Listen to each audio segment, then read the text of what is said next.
Our presentation today is about core stabilization, the benefits and treatment of related injuries. Many of you are here because you saw the article about Libby in the paper, and we'll get to some of the pelvic problems with core weakness. As we advertise this as part of our athletic power hour, we were trying to also kind of sneak in the pelvic floor because it's kind of hard to promote that you're going to have a presentation for athletes just on urinary incontinence. Although we know that there's many people that have that, it's just not talked about. So we're going to go ahead and get started. And so our learning objectives for tonight are to discuss the systems that contribute to core stabilization, the benefits of core stabilization, along with understanding the common injuries that are related to the weaknesses of the pelvic, and with a special emphasis more on the pelvic floor. And we also know the back is a very common area of weakness too. And demonstrate some prevention exercises that can be formed to strengthen the core. So some of the exercises that you have in your handout are kind of geared towards more of the athletic population for some of the advanced exercises, but there's also some that we start off with all of our patients to learn how to engage the correct muscles for the stabilization. So what is core stabilization? Dr. Panjabi in 1992 defines the spinal stability as consisting of three subsystems. So first you have the passive system, the spine, the ligaments that kind of hold you all up. It's just passive though, it's just structurally there to hold you up. We need the other systems of the active control of the spinal muscles and the other muscles that support the spine to help us. And then the neuromuscular control or coordination. Of course, you also need the feedback from the brain to the muscles to contract, to stabilize when they're supposed to, and to respond to your environment. However, the definition has been modified to also include maintaining that correct alignment of the spine and pelvis during movement. So it's no longer just to keep you stable, but it's also, we have to challenge ourselves because we aren't just human beings that lay on the mat and can hold this isometric exercise to stabilize our spine. We need to be able to move and to function in our environment and have our bodies respond to that. Core stabilization can be a bit confusing because there's so many different terms out there that explain it. Just to kind of see what all of you might be searching on the internet, I did an internet search of different things of what comes up with that. And so can you throw out, when you think of core stabilization or core strengthening, what are some words that you think of or some exercises that you think of? Pilates. Crunches. Plank. The plank, those are some exercises. Bosu, yep. Other things, other words that we might think about are the lumbar stabilization, dynamic stabilization, functional stabilization, yoga, Pilates, and there's many other different types of things. So those are kind of all forms of stabilization that we're going to be talking about.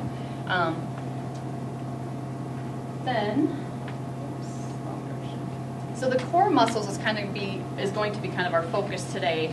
So those are some of the muscles that are involved. The deep and superficial spine muscles, abdominals, pelvic floor, hip girdle, and then shoulder girdle. So now we'll take a look at some anatomy pictures to kind of explain it a little bit better. So this is the pointer. So just looking at the surface of your back, there you go. So we're just looking at on the left, or on your left side, we just have like the latissimus dorsi here, which is a big muscle of your back, and you have the upper trapezius and the upper trapezius and lower trapezius muscles that kind of make up the most of your lower back. And the glutes are also a big stabilizer. We peel that off and we start looking at more of the muscles that we'll be dealing with today. And still, we're not into them yet. On the right is just the erector spinae muscles, which we start working with a little bit with that. And you can kind of see a little bit of the internal and external obliques here. And that's just on the side, some of your abdominal muscles. But we'll get into the real things here. This is probably not what you're thinking of when you're thinking about deep muscles that we're working. These little tiny muscles, they don't have a lot of power like our glutes and our gastroc or our strong leg muscles. So these muscles have to work for endurance. They're working all day long for us. And they are more of the multifidus, or the multifidi muscle group that are coming from the bottom part of your spine, and they're just inserting 1 or 2 levels above onto the spinous process, going all the way up, and you've got the deeper transverse abdominis muscle, which is the very deepest abdominal muscle in our bodies that is right next to all of your stomach and your viscera, your basically your gut. And that's holding all of that in. That starts again on the front side of your abdominals, and it goes all the way around and inserts into the spine.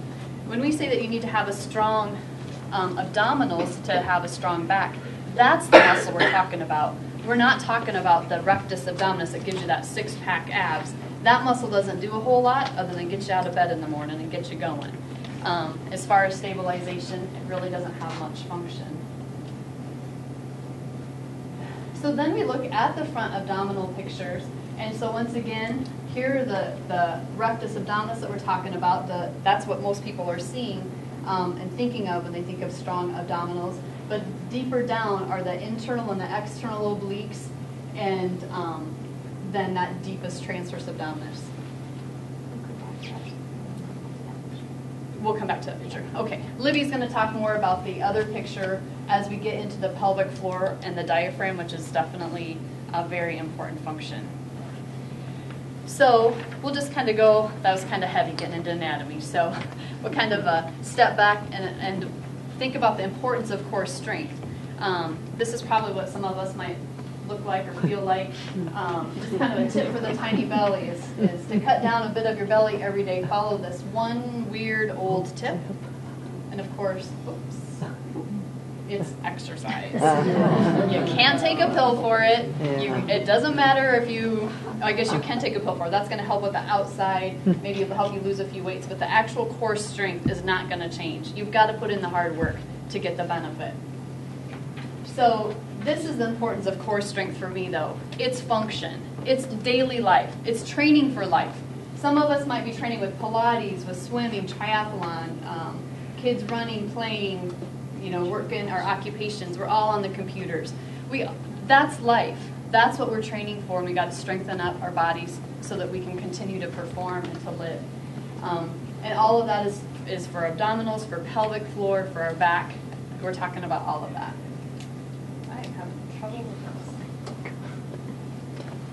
So the benefits of core stability are just basically to maintain our upright, efficient posture. We also want to improve the efficiency of our movement and power and to enhance performance. That might be for some of your higher level activities, or it might even be just to get out of bed, to walk, to perform our jobs, to lift our kids, to do groceries, that type of stuff. It's also to decrease strain upon our lower back, neck, and shoulders. And then the prevention and improvement of urinary incontinence, pelvic organ prolapse, and pelvic floor weakness. One thing is, with physical therapy, we work with all of those benefits. We can provide all those benefits, and that's what we treat every day. We're kind of the specialist in movement, and we try to make sure that your muscles are in balance between the weaknesses and the tight muscles, and try to improve that so that you can go about your day without having any discomfort or minimizing your discomfort, improving your performance. So, the prevalence of stress urinary incontinence is definitely one of those things that people are like, I had no idea. And I was trying to focus a little bit more upon the athletic population, and then Libby's going to take over and go more through all of the population and talk a little bit more just about that. But 52% of female college athletes experience urine loss during their sports or daily activities. 52%. Can you believe that? And nobody talks about it. And nobody talks about it. I mean, the prevalence of back pain, oh my gosh, everybody talks about their back pain or their foot hurting or their shoulder hurting or their hip hurting or their, you hear that all the time, but nobody says, do you leak? And so, oops. Yep, that's just one study. It continues. The prevalence variance between the different studies is between 10 to 56% in women, and that's between the ages of 15 and 64. 15-year-olds. But it gets better, because a high school study said that 28% of high school athletes reported stress urinary incontinence. So that's the ones that actually reported it. Yeah, there's a lot of people that probably were too embarrassed to circle yes that I have that. But another interesting fact is 91% of those female athletes had never heard of pelvic floor exercises or Kegels. And I got to thinking, as I think, I don't know, and I didn't hear about it till I was in PT school. And even when if I hadn't known about that, I've had 3 babies and I didn't have any of the doctors that told me about it. I don't know if they assumed it because I was a physical therapist, but it's just one of those things that nobody talks about. So that's kind of our mission, is to educate people, to empower you to try to work those muscles. It's just part of your posture, but it has great benefits, so that it doesn't limit your life.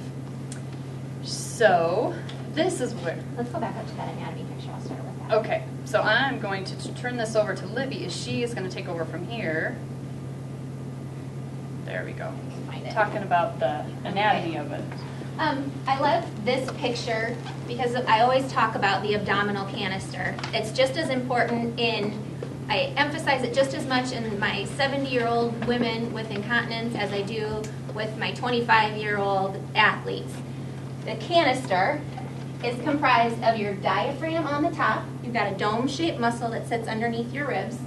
That transversus abdominis, that's like your own personal corset. Isn't that lucky? And then your pelvic floor muscles that sit at the bottom. So you've got a dome on the top, a dome on the bottom, and then an abdominal muscle that surrounds it. And those muscles always work together. People that have dysfunctions with breathing are more likely to have incontinence. People that have back pain are more likely to have dysfunctions with breathing and incontinence. Those things go together. So when we talk about core stabilization, we have to talk about all of those muscles together, and that's our abdominal canister. So this is I like this picture because you can kind of see the 3 dimensions of it. You've got the diaphragm and then the dome on the bottom, that's the pelvic floor muscle. Now this is going to be kind of hard to see in the back, but this is the pelvic floor muscle from the inside of the pelvis. So this is the back side of the pelvis, and this is the front side of the pelvis. So on the back you have your sacrum. It's a triangle-shaped bone that sits at the bottom of your pelvis. And on the front is your pubic symphysis. And then between them, and then in between your sit bones, so you've got that dome, is the pelvic floor muscle. Just as important as doing your core stabilization is doing your Kegel exercises. But 40% of women do Kegel exercises incorrectly. So how are you supposed to figure that out? It's a very difficult muscle to find. And that transversus abdominis, that's a difficult muscle to find too. And so no wonder people are confused.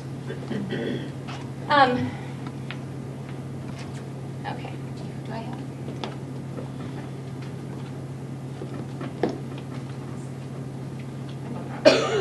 Well, we are not on.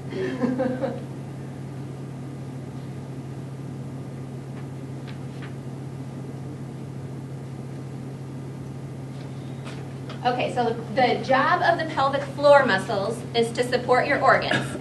Your bladder's in front. For the women, the uterus is in the middle, and then the colon and the rectum are in the back, and then all of your other organs sit right on top of there too, so it's got to hold those up all day. Like she talked about, it's not like your biceps muscle that only has to be active when you pick up the heavy groceries. It has to be active at a low level all day long.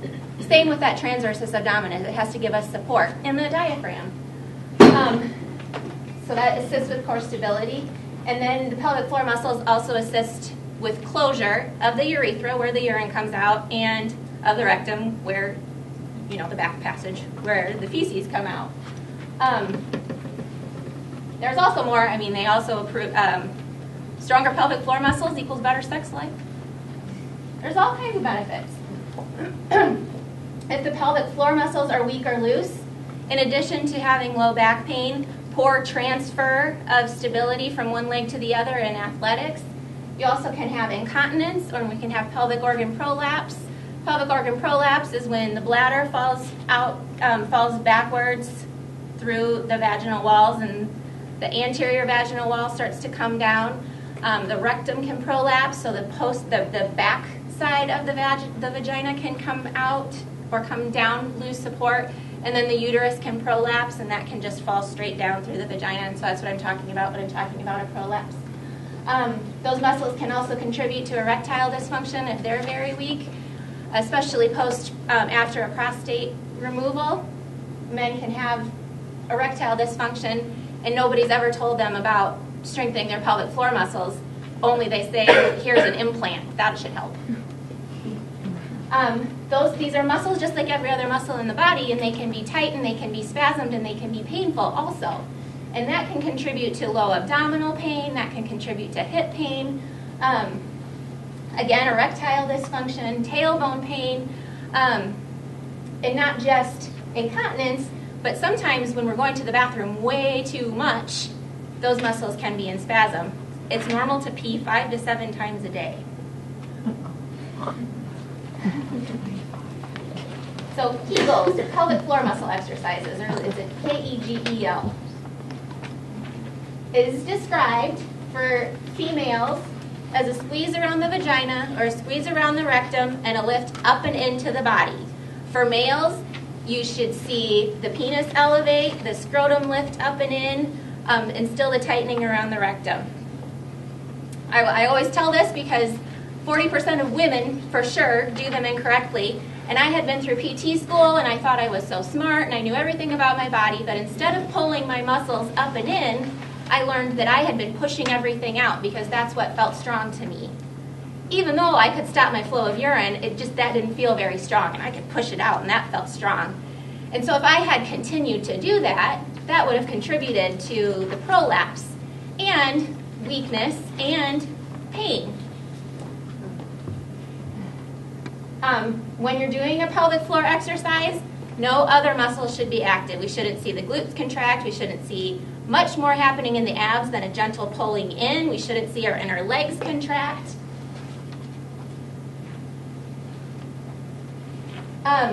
Like every other muscle in the body, we've got dark meat and we've got white meat. Dark meat are our fast twitch muscle fibers. So if you imagine a chicken, the wings have to fly really, really fast. So those are the muscles that have to be able to contract quickly. So that's when you cough or laugh or sneeze or jump or run, you have to be able to close off the urethra and the rectum quickly. Now, endurance, the white meat, the slow twitch muscle fibers, those are the ones that have to be active all day. They have to give you stability to transfer loads from one leg to the other when you're walking, when you're running, when you're kicking. And those are the muscles that have to hold up your body all day long and give you postural support. So, if you're doing a pelvic floor exercise, there's 2 different kinds of contractions that we have to do. We have to do long holds, and your goal is 10-second holds. And I will tell you that nobody I have ever seen can do that. So practice. The second kind are quick. We call them quick flicks. And nobody ever does these correctly either because they think that they should squeeze. And then there's never any relaxation of the muscles, and then we end up with pain and spasm, and that's not good either. So, to exercise our pelvic floor muscles, and the benefit of exercising our pelvic floor muscles is we get that transversus abdominis, they work together. So you get a little muscle, stomach ab training also. You should be able to contract, relax 7 times in 10 seconds. And that's full relaxation. So not squeeze. Contract, relax. Contract, relax. Contract, relax. And again, nobody ever emphasizes the relaxation if you're reading about what to do. So make sure that you get the muscle relaxed in between as well. Okay, so everybody sit up straight. Now find your sit bones. You don't have to sit on them or anything, but locate them, find out where they are, kind of move around a little bit. And now you should be sitting in front of your sit bones, on your pelvic floor muscles. Everybody's sitting on the back, I'm sure. So everybody, rotate up. Now, I am going to time 10 seconds, and I want you to try to do a pelvic floor contraction. Just a second. Okay, ready? Go.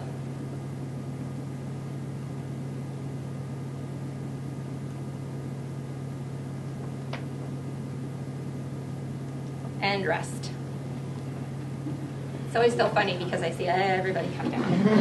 So that means we're holding our breath, or we were using our glutes, and I bet you money that we got to 10 seconds and just a few of you had something to relax. So now I'm going to time 5 seconds.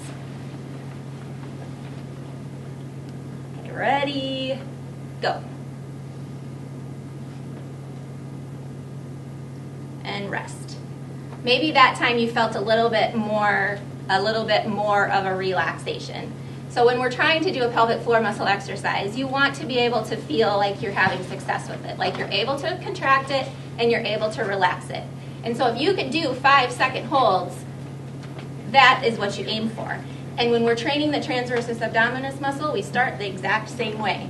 And you might have felt, when you contracted that pelvic floor muscle, you might have felt your abdomen kind of pull in just a little bit. And that is that transversus abdominis muscle that Kari was talking about. Okay, so the next thing we're going to do is just the quick contractions, just because we've got to practice it. So when I say go, I want you to try to contract, relax, contract, relax, contract, relax, and count how many you can do. Okay, ready, go.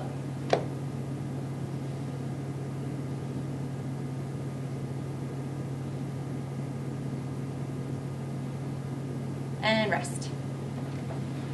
So again, 7 is the goal. If you did way more than 7, you did them too quickly and probably didn't get relaxed in time. If you did less than 7, that might be contributing to the leaks that you might be having when you cough or sneeze.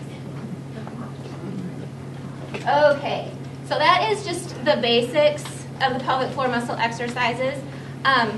We might do a little bit afterwards. Maybe if you really are here just for more of the pelvic floor stuff, we might meet over at the other side of the room when we're done and talk more about that if you have any questions. So I'm going to turn it back over to Kari. We'll talk about, am I doing it? These, okay. So we're in your handout here. You have some of the stuff about pelvic floor, which might help you review that again when you get home, of what Libby just talked about. And then the other 3 pages of handouts are actually some exercises, because of course this is a very diverse group and we didn't know who would be, what population would be coming. So the first one, that they might not all be in order, but the very first one that you're going to do is, let me see what the title says, Lower Abdominal Retraining in Supine. And so with that exercise, what we're trying to do is to teach you how to use that transverse abdominis. That's the main key that we're trying to focus on. And that would be an exercise that anybody can do. And even if you were an endurance athlete, a high-level athlete, we would probably get you started on this, because a lot of people aren't working this muscle correctly, or they just don't even know that they have it. So with that, the picture shows that in supine, or lying down on your mat or on your bed, but you can try to learn how to do it by yourself, even sitting here. If you find your hip bone here, like Libby was saying, so your hip bone is right in here, and you're just going to drop your finger down in here, and then those abdominals, you should be able to feel that contract. As you pull your belly button in, you might feel that muscle kind of poke out into your hand. Okay? It's not that you're pushing your stomach out to have it poke out. You got to think about your belly button pulling in, kind of like you're zipping up some tight jeans. Okay? You can feel that pulling in. That's the transverse abdominis. So you're going to hold that muscle tight, and your back and your rest of your posture shouldn't move at all. You should just be lying down in a neutral position, so just a nice comfortable position, your knees bent up like the picture, and you should feel that muscle working. You just hold that contraction as you continue to breathe, just naturally inhaling and exhaling and trying to hold that until you get fatigued or tired. Some of you might be able to only hold it for 10, 20 seconds before you're like, I'm trying and it's not working. Then just relax. Because like she said, you want to be successful, so go ahead and take a rest and then come back and do it again and again. And your goal would be to hold it for like 5 to 6 breaths or about 30 seconds. Because again, it's an endurance muscle. It needs to work all day long. So that's one of the exercises, and try to give you kind of some detailed instructions there on how to work that. That's a great one to do, and we can go over some of those there in the back. if that's more what you're looking at, or we can do some more higher level strengthening. Oops, we don't, some of them might not have all the. The next exercise should be on the back page. We might not have. The last maybe 5 or 10 people that came in might not have all these exercises. Yeah, they might not have had both sides. But the next one is you're going to be laying there in that same position, working on engaging the abdominals, and then you're just going to slide one leg on the floor and then bring it back up. And then you alternate to slide the other leg. When you're sliding that leg, your back should not move because you're just trying to, it's stabilization. It's supposed to be still. And so you just slide that leg, you're watching that your abdominals are contracting, that you're not moving your back forward or backwards. Shouldn't flatten, shouldn't arch. Yep. Stays exactly in the same, and that's your neutral spine. Yep, that's the neutral position. The other one is on hands and knees, and you can do the same thing, is you're going to be drawing your abdominals in, holding it tight, and it's called the quadruped, or hands and knees, stabilization number 3. Many things that you can do from that position. You can start off on just holding it very tight and just lifting one arm and then the other arm, but not having any movement in your back. And then you can progress that to lifting a leg and then the other leg. Any questions as we go through these? Because will probably be most beneficial if we kind of split up and do it in groups. Okay. Then there's also the plank exercises, which are much more advanced. The picture does show it in a modified position so that, or it actually has it in a position where you're straight, and then you can drop the knees down if you need to be in a modified position. With that, the one thing that you have to make sure of is that your back is flat, because a lot of times people are arching their back when they're in that position and sticking your butt out. Make sure you're kind of tucking your pelvis under and drawing those abdominals in again, holding it tight as you're holding that. And that's one of the ways that you can check your progress, is to test how long you can do it. Can you hold it for 30 seconds? Can you hold it for a minute or 2 minutes? If it's the first time you're doing it and you're holding it for 2 minutes but you are in horrible posture, that doesn't count. You have to hold it in a good position and be able to keep that control. Then you can also do that on your side in a side lying position and do the plank in that position. And it shows it on the handout. On your knees is a modified position, and you're going to lift your hips straight up to the ceiling, or advanced where you're out on your ankles versus straight. And not a single crunch. Yes, that is it. You might notice that. Exactly. And the reason that we don't really focus on the crunches like we talked about earlier, it's all about the rectus, which that gets enough work with other things.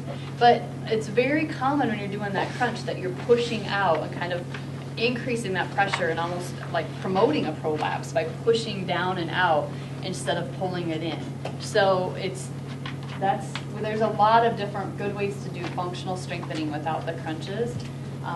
The bridge is an exercise in your packet where you're going to lift up your pelvis, and there's a lot of different ways to progress that. You can kick one leg out, kick the other leg out.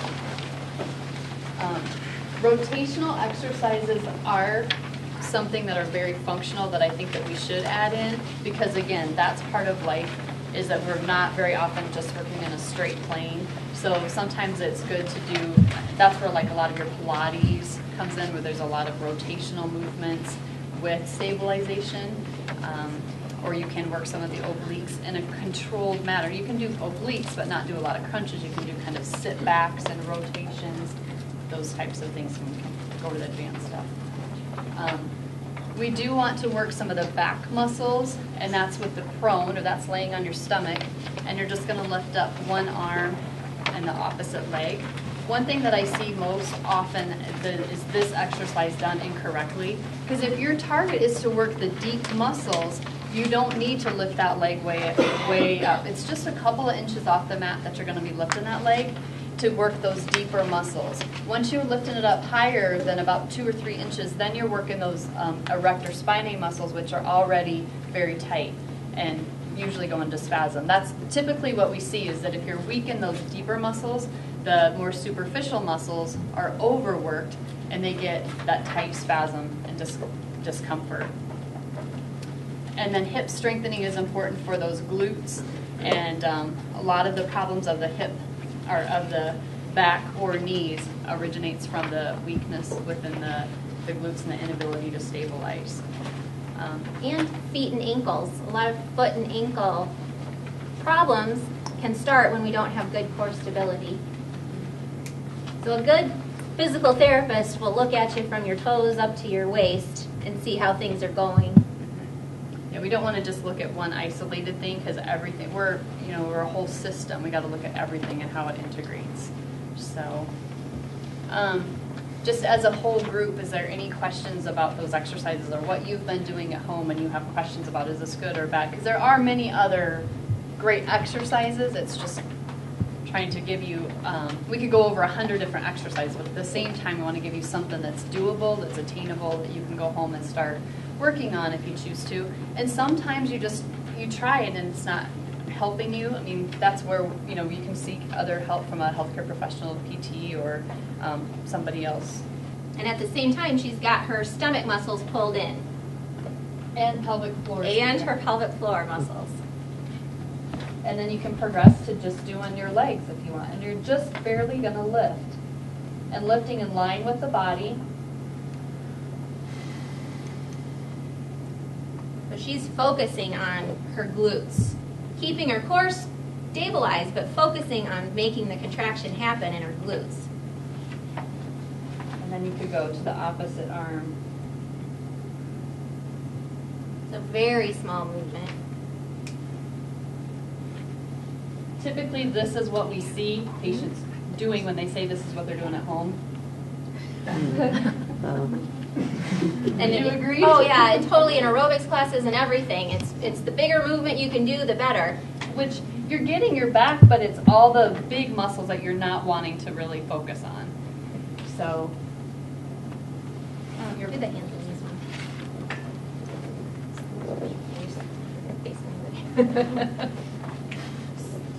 you can touch it. So hands and knees position.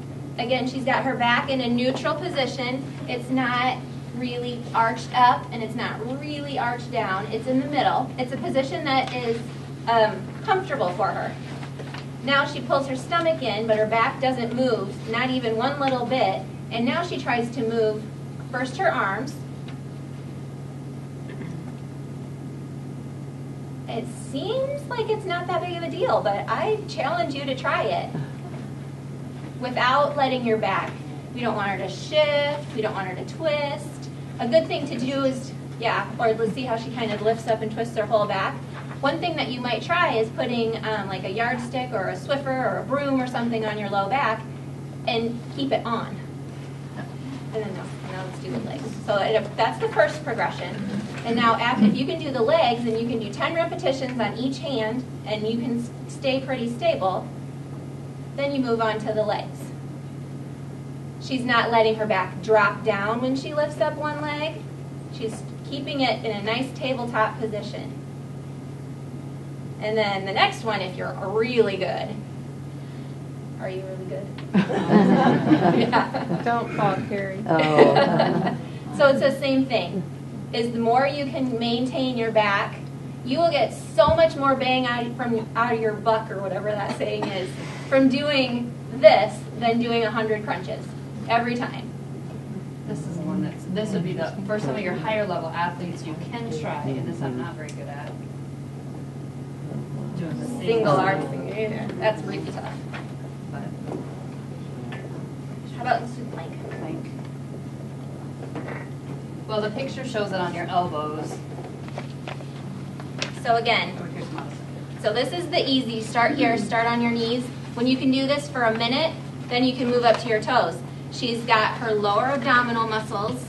We say lower abdominals. You don't have upper or lower abdominals, but we say lower abdominals because if you feel like your lower abdomen is pulled in, then you've got the right muscles contracted. And she's not sagging. Okay, ready? So same thing.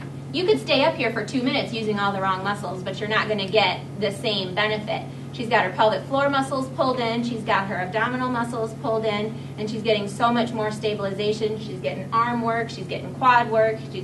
Planks are awesome. So her butt's not way up in the air and it's not sagging down towards the floor. And you can progress progress, kind of talked about some progressions on that sheet. You can even do it on your hands.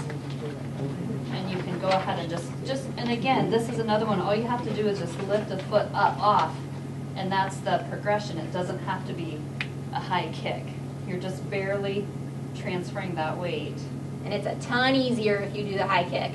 Yeah. It's way easier to lift your leg way up in the air than it is to lift it just a little bit.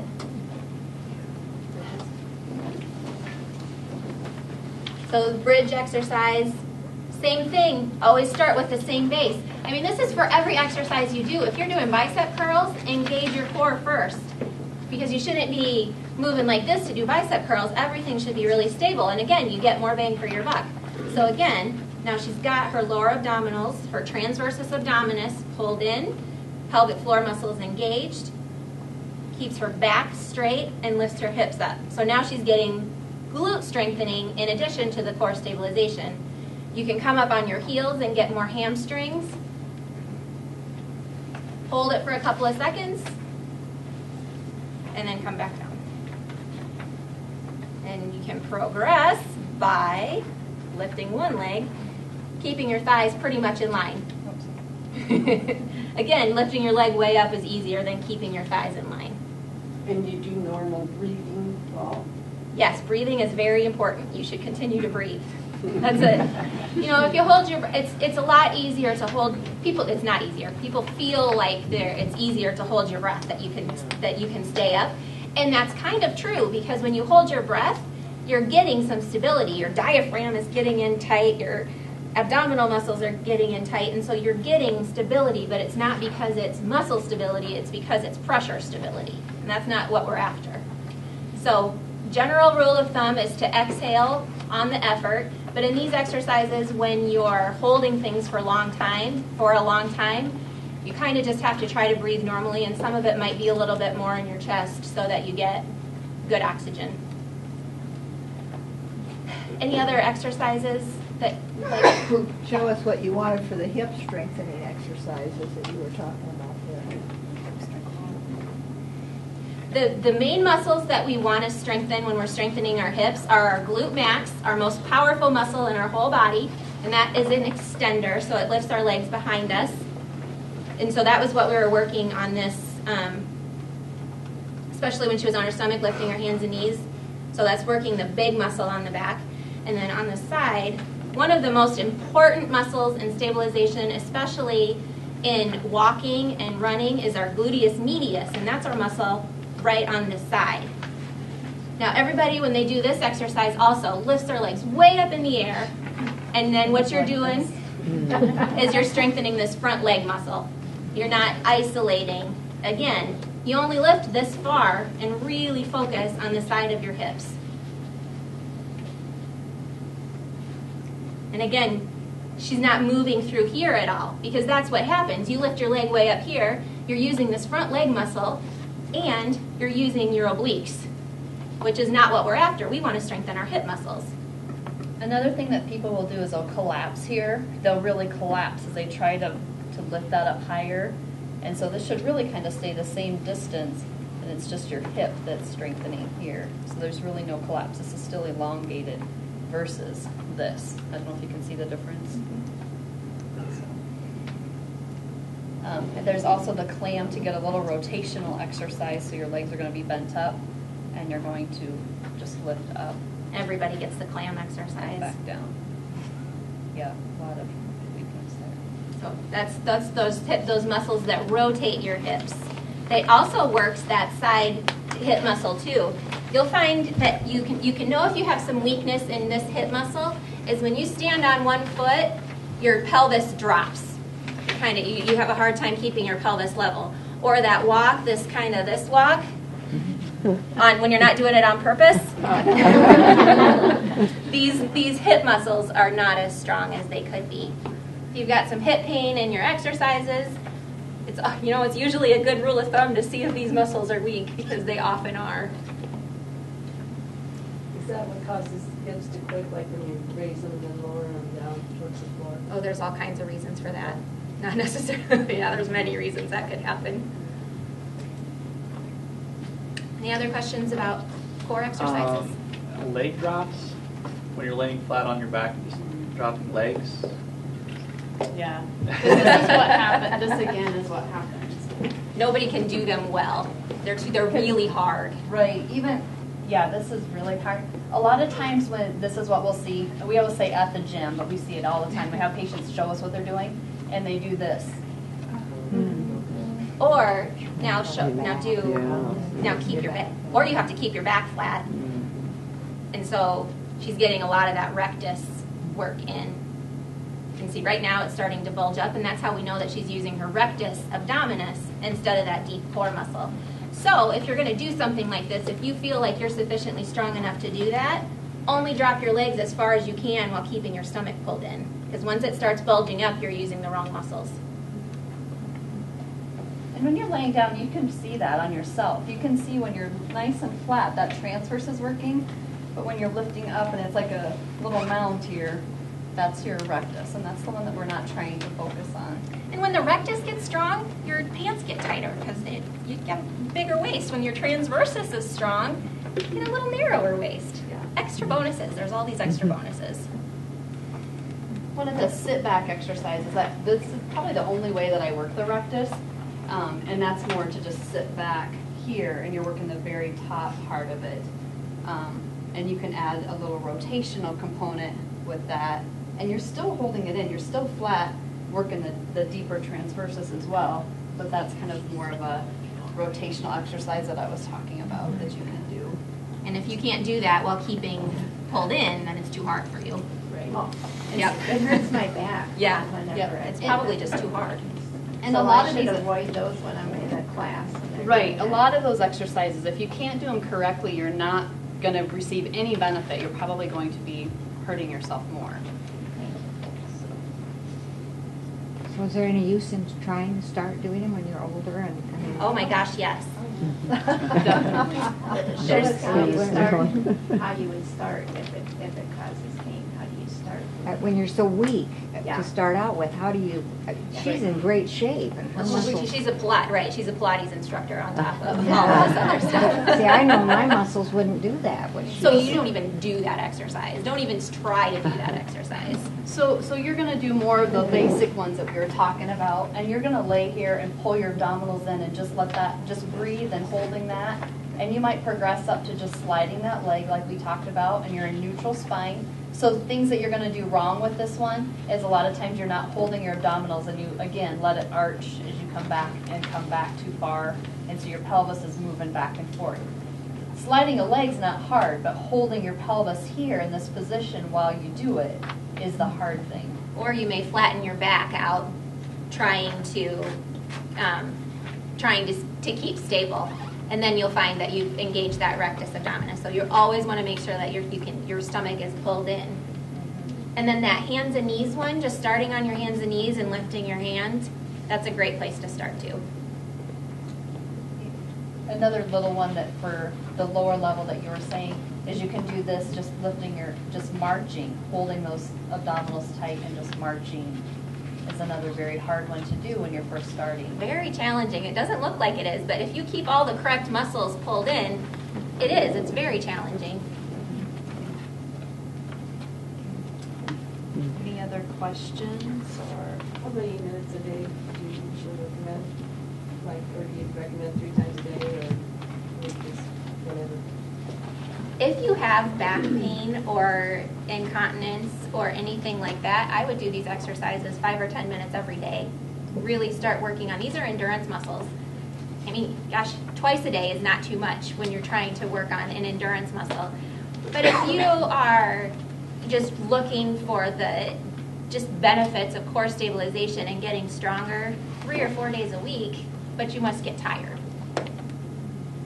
Should a person have a physical therapist to work with to start, or how? I mean, It depends on if you've got, the tricky part is getting insurance to pay for it if you don't have any kind of problems to start with.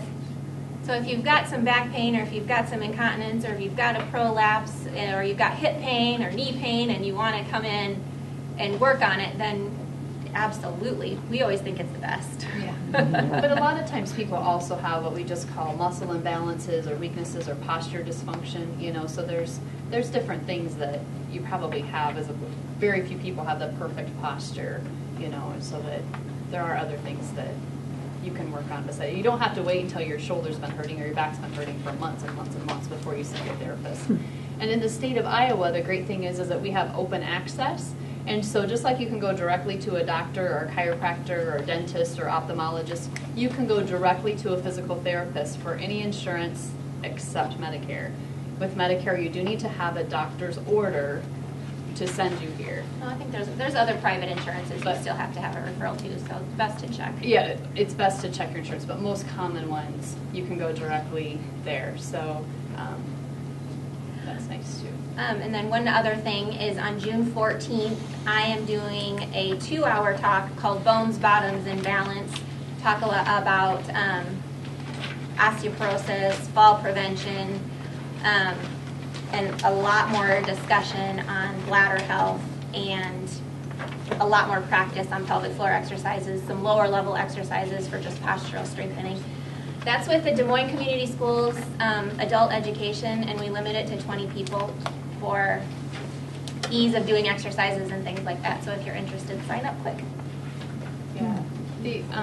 And the other thing is that I don't know if you want to talk a lot of them came here because of your article in the paper, and we both are able to treat incontinence now, as obviously she's expecting, so she'll be gone for a little bit, but